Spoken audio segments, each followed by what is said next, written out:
announcements from our brother Walaik. Can we please welcome him with the salawat ala Muhammad wa ali Muhammad.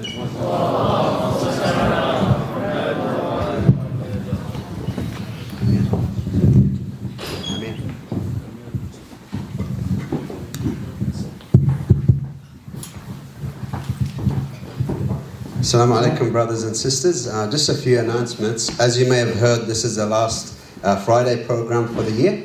But there will be a few other programs that will continue. So as you know, there's the Barakah Book Club, which was started in the middle of this year. And alhamdulillah, an entire book was completed. And so now a new book will be starting for the new year. In the meantime, we're going through short articles. So it's a perfect time to join. If you would like to join onto the circle that attends the book clubs. The only thing that we would say is that you have to be dedicated if you want to join, because the idea is that you keep coming to these sessions. It's not just you come once and that's it. And we've pretty much already reached capacity, so we only want dedicated people to join now, and it's a perfect time to join given that a new book will start for the new year. And this is a new book, Religious Authority and Political Thought in 12 Shi'ism.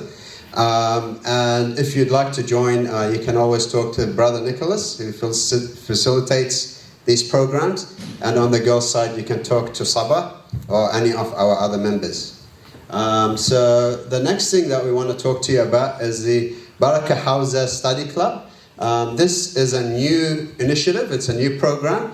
The idea is that whoever has already started Hawza or anyone that's interested to start Hawza can do so online, and you can learn at your own pace, but we will try to get a study club going so that we can sort of share our ideas, share what we learn from these sort of Hawza lessons online. And it's also to encourage people, so like when you come together and you see other people are continuing, might push you to keep going and maybe eventually get a diploma and just keep going that way. So the next thing is the Ramadan program. So the Ramadan program, we had the first Ramadan English program this year, 2023. We worked with our brothers and sisters at One Light, and alhamdulillah, it was something that hadn't been done in Melbourne before, so we didn't have an English Ramadan program. And with your help, with your attendance, with your funds, we were able to run 22 nights out of the 30 nights of Ramadan. So in those nights we had iftars, we had lectures. We read a juz'u each night until the 30th juz'u. We tried to do other things as well. We tried to do discussions with our guest speaker in a park. We tried to do some late night discussions, obviously just for the boys in those sort of discussions. At night time with our guest speaker, we did some suhoor sessions as well. So we have even bigger plans this year, because this was the first time we've ever run it. This year will be even better, inshallah. So if you go to the next slide, Amir. The idea is that, click one more. So the idea is that last year we managed to run everything with limited funds, so our budget was 10K. To give you an idea, a Muharram program sometimes costs about 5K to run one night. So we did 22 with 10K. This year, we are asking for 15K, inshallah, and we will utilize those funds as best as we can, just like we did in this year's program. And for any sort of donation counts. So $5, $10 helps. The only thing we ask is that you put in the description Ramadan, because that's the only way we'll know it's specifically for the Ramadan program coming next year. We've already been planning for a long time. As some of you that may have attended one of our other sessions, we ran a polis sort of activity where we got your feedback, and based on your feedback we managed to get a speaker that is more youthful. The speaker is Sheikh Muhsin from Sydney, so we've secured him for next Ramadan, the whole of Ramadan. We've also secured Masjid Ahl al-Bayt as our venue for the whole month as well. Our iftars, based on our estimates, will cost about $1,000 to run an iftar. So if you want an iftar in your thawab, you can do that as well. So yeah, donate generously. We'll keep the slide up there for the rest of the talk. And if you'd like to donate, then the details are there. Just make sure you write Ramadan. That's the most important part. And thank you. Salli ala Muhammad wa ali Muhammad.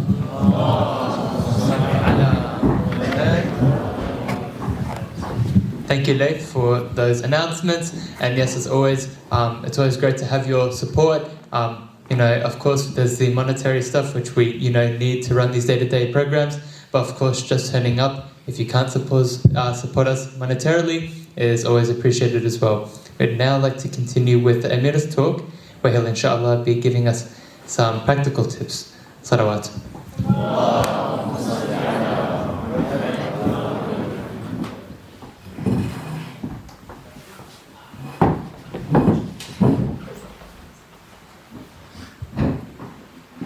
Let's have another loud salawat ala Muhammad wa ali Muhammad.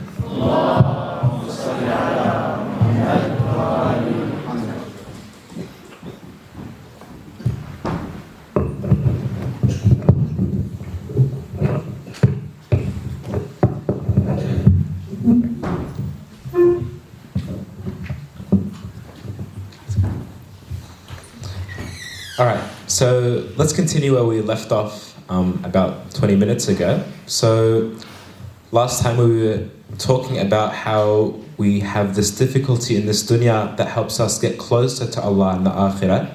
So now let's summarize everything that we've learned up until this point, and then we'll talk about some practical tips so that we can incorporate each thing we talked about today into our lives. So the first thing we talked about today was about the hayat al-dunya and that distinction between hayat al-dunya and the dunya. Then we talked about how every action we do has a true nature behind it, and a true intention behind that action is what actually ends up changing the soul. And then we talked about how the importance of changing the soul is that Allah subhanahu wa ta'ala puts each soul into the environment it matches into. So we need to develop ourselves that it matches that beautiful environment of heaven by incorporating that kindness, that mercy, that those different things that connect you closer to Allah subhanahu wa ta'ala, which is what ends up allowing your soul to enter heaven. And then we have to also always remind ourselves of the purpose of the journey in this life. And then we also talked about how we have to slow down and appreciate the things that Allah has given us, especially the difficulty. So that's what we talked about up until this point. So now let's try break it down and go into some practical tips on how we can actually incorporate these things that we learn. So the first thing to do is to avoid spending our time in the hayat al-dunya lifestyle. Again, we're talking about hayat al-dunya, the lifestyle of this earth. So when we decide to do some la'ab, when we decide to do some lahu, we make sure that we do it either for the sake of Allah, like we saw the Prophet was playing with Imam al-Hassan for the sake of Allah. We either do that la'ab to get closer to Allah subhanahu wa ta'ala, or if not, make sure that it's minimal and it's not pulling us away from Allah, and it's not pulling us so close to the dunya. Because we have to remember that our end goal is to, again, build up that soul to get closer to Allah subhanahu wa ta'ala. When we do some zinatun, make sure we're doing it, when we're doing that, make sure it's to be presentable. Make sure it's not done in excess. Make sure it's not done that it leads you to a point at which you're arrogant. And, tafakhur, when we talked about how that is boasting among one another, this thing is better to avoid altogether, because that boasting, that arrogance, that thing develops a very bad disease in the heart. And that disease is that, what are you doing really when you're arrogant? You're saying, I'm greater. But what do we know? We know Allahu Akbar. God is always greater. So what are you doing when you're doing that arrogance and when you're boasting and things like that? Inherently what you're doing is you're putting yourself up there and then you're worshipping the image that you've put. And what is this? Arrogance is just another form of shirk. And that's why you need to avoid that kind of thing. So again, it's always important to avoid that tafakhur bainakum. And then finally, you mustn't focus solely on increasing the wealth and our children. Of course, have kids and provide for those kids. But with that leftover money, don't just let it build up, because that's not going to do anything for us all. That's not going to let you get closer to Allah subhanahu wa ta'ala. So what can you do with that excess money? And it's always, you can use it and buy something for yourself in the akhirah. Do charity and do it honestly, do it in private, do it in a way that will actually cause a change in your soul. when you give charity and when you kind of feel like you've actually helped someone, it's a huge impact on your life. Those that have, given and felt that feeling, that there's nothing that comes close to that feeling. So that's what we should do. So with those aspects of the hayat dunya, keep them in mind. Think about what stage are you in? How old are you? What do you match into? Like we said from that, like they match the stages of life. So think about where you are and how you can avoid those things. The second thing to do, so this is moving on now, is to remember the true nature of the actions we do. Remember that everything has an outside kind of thing that you'll see in front of you, but everything else also has an inside, a batin inside it. Make sure that the things we do bring us closer to Allah subhanahu wa ta'ala, and the things we avoid bring us also closer to Allah. So we avoid the things that take us away, and we do the things that bring us closer to Allah subhanahu wa ta'ala.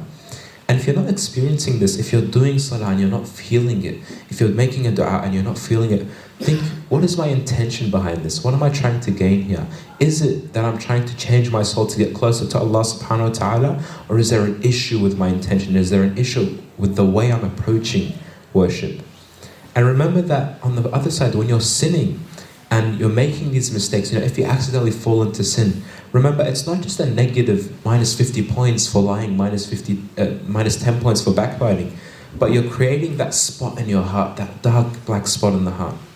And that makes both this world and the next world more miserable, because your soul changes to a negative way, and that soul experiences both this dunya and the next and the akhirah in such a different and worse way.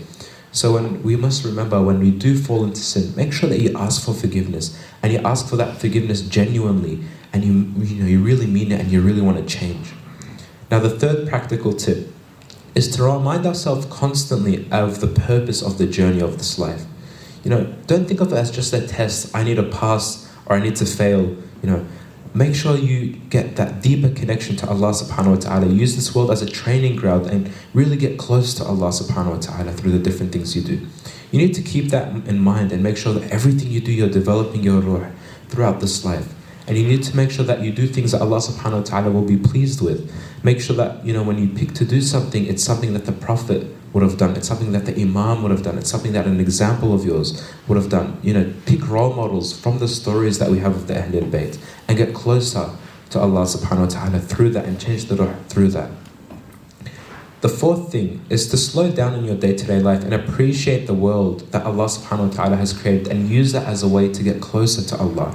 So get out of the house, don't just stay locked indoors and forgetting about the world around us that Allah subhanahu wa ta'ala has created, and try to experience those things. The same way that the Prophet used to leave and go to the mountain to ponder on Allah subhanahu wa ta'ala, you too, when you're outside, try to remember Allah subhanahu wa ta'ala, try to ponder on the things. And it's not just outdoors. I'm saying get outside because there's a lot to experience out there. But everything you do, every action, every emotion you experience, think of, how is this affecting my ruh? How is this affecting my connection to Allah subhanahu wa ta'ala? Notice those little things that Allah subhanahu wa ta'ala is doing for you. Make sure that when you're doing your day-to-day actions in your life, make them for Allah subhanahu wa ta'ala. If you can manage to, do the things in your 9 to 5 with the intention of pleasing Allah subhanahu wa ta'ala, you'll notice a big difference, because every single day you're getting closer to Allah subhanahu wa ta'ala. For example, let's say you're working in a hospital. When I'm there, you see a lot of sick people there, and it's a very difficult place. Say you're working and you see people, going through different tough times and things like that. Take that extra 10 seconds, give them a smile, ask how they're doing, try to make sure that they're doing better. Because while you might notice it as a small thing, and I'm not really doing anything here, I'm just smiling, but that's a deep impact that helps that person, and it helps both build up them, but it also helps build up your soul. And that's why the Prophet tells us a smile is a big form of charity. Make sure we're doing those little day-to-day things that get closer to Allah subhanahu wa ta'ala. Brother has given me a beautiful smile from the audience. And then the fifth thing is to remember that this world is designed to be difficult. It's not an easy place, and you should remember that. When you go through hardship, be it big or small, it doesn't need to be a huge thing that you term hardship. It's not like as big as losing a loved one or something. Sometimes it's a really small thing that's a hardship for you. It's, traffic on the way to work today or something. I know I have a friend that calls me and complains about traffic all the time. He's going to look up at me in 2 seconds from now. But, when you're going through those difficulties in your life, make sure that you always remember that Allah subhanahu wa ta'ala has placed them there on purpose, because He knows each and every single hardship that you're experiencing is going to develop your soul and bring you closer to Allah subhanahu wa ta'ala. And know that when you're entering into those hardships and you feel overwhelmed and you feel like it's too much, remember what Allah subhanahu wa ta'ala tells us in Surah Al-Baqarah. What does He say? Bismillah ar-Rahman ar-Rahim. La yukallifu Allahu nafsan illa wus'aha. Allah does not burden any soul beyond its capacity. Everything you go through, trust in Allah that you will be able to overcome that thing, and you'll always be able to find a way to gain closeness to Allah subhanahu wa ta'ala by defeating that hardship and getting your ruh to be built up and get closer to Allah.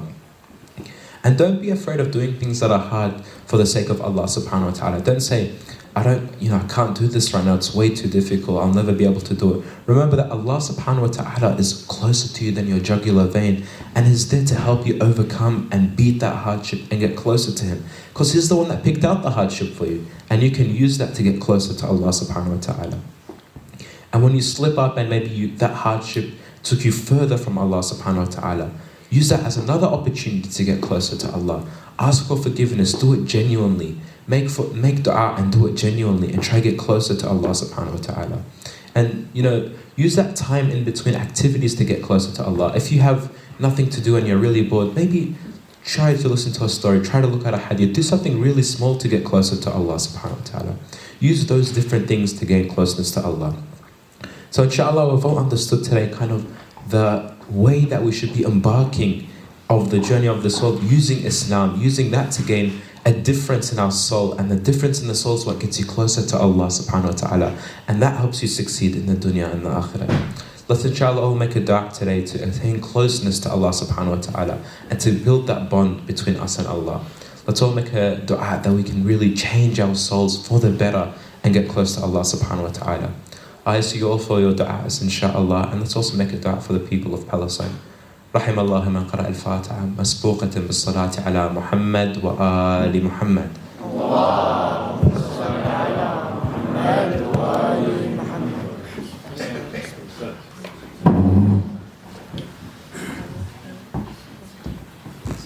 Ahsan, Brother Amir. Can we please have another loud salawat ala Muhammad wa ali Muhammad?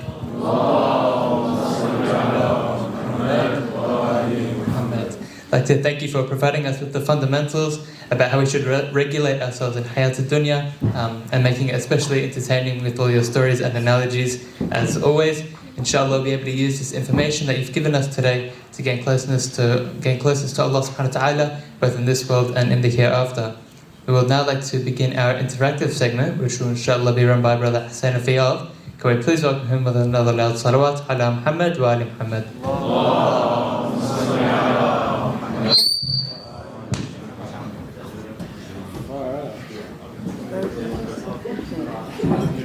Refund my donation.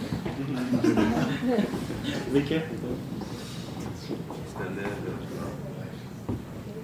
Assalamu alaikum wa rahmatullahi wa barakatuh. Alrighty, so I will stand out of the way here. So as you guys may or may not remember, about a year ago I spoke in the other centre about creating some sort of app that has a collation of all the maqamat and ziyarat all over the Middle East. Alhamdulillah, after a year of working on it, it's finally been released, and I'm sure a lot of you have downloaded it. So I just want to speak to you about a couple of features before we go on to our interactive segment. So, as I said, it's pretty much an app that collates a lot of the maqamat and the maraqid all over the Middle East. And so it's all there for you guys in one place. Next slide. In each place there is also a description of each shrine, about a little bit about the history, who's buried in those shrines, as well as navigation to each of those shrines based on where you are. We've also got different shortcuts to different cities, or popular cities that contain a lot of or most of the shrines. And we also currently have the app in both English and Arabic, and we also have plans to expand the languages and include Farsi and other languages. So I guess in order to kind of, promote this app, we're going to be playing a bit of a game. I'm sure most of you guys are familiar with GeoGuessr. So we're going to try to divide ourselves up in 3 groups. So 3 groups from the brothers, 3 groups from the sisters.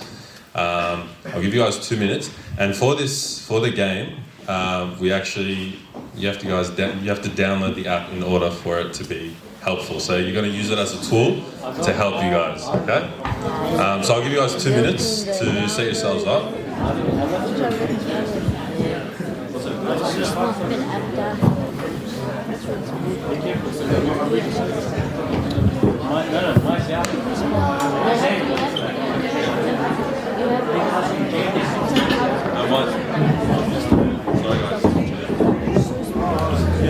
So guys, just to clarify, it's My Ziyada, not the actual GeoGuessr app. So if you guys just type that into the App Store or Google Play Store, you should be able to find it.